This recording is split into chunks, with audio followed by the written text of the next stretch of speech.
Hi, my name is Amaryllis Gonzalez, and I was born in Bayamon, Puerto Rico, and I currently live in Florida. A little bit about myself: I am a mother, I am a seeker, and I like to express myself through writing. And I'm someone who has always been about living life to the fullest. And I live a pretty rich life, although I am not rich. But I'm rich in experience and growth and reflection and the willingness to meet myself where I am. And I value movement and adventure and inner work. And I love doing both things. And not because I'm fearless, but because I love feeling alive and stepping out of my comfort zone. And writing this memoir has been something that I have wanted to do for many years, but I think I had to go through what I went through to be able to say this is the time to do it. Over the years, I my life unfolded in cycles like for healing, forgetting, and returning. And when I learned about the loss of attraction, I saw how powerful it was, and everything in my life made sense.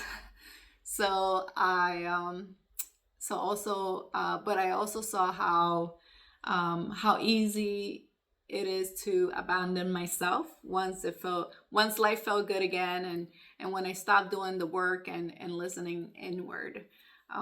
Healing for me has never been linear. It's always been spiral. This memoir is deeply personal, but I'm not going to, but I don't, but it's not going to be written to teach like from above. It's written to walk beside the reader and to say that this is what it looked like for me, this is how I learned, and this is where I fell apart and how I came back to myself again and again.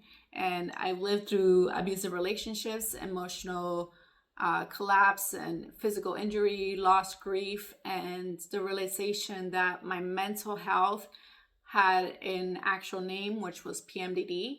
And I raised my daughter as a single mother while still learning to care for myself in ways that I have never been taught.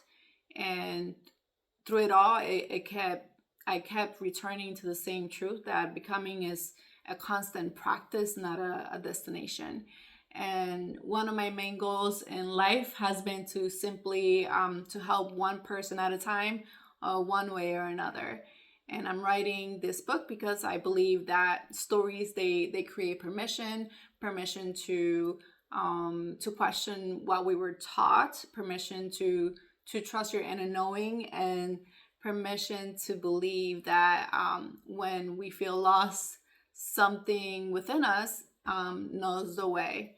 I don't claim to have it all figured out. I'm definitely not perfect, and I'm still learning, and I'm choosing myself again and again, and and choosing to live a conscious and intentional life. And I believe that if I could find a way back to myself through everything that I have lived, others can too. And this book is a way for me to offer my way to of offering that reflection. So thank you for taking the time to listen and holding space for stories like mine.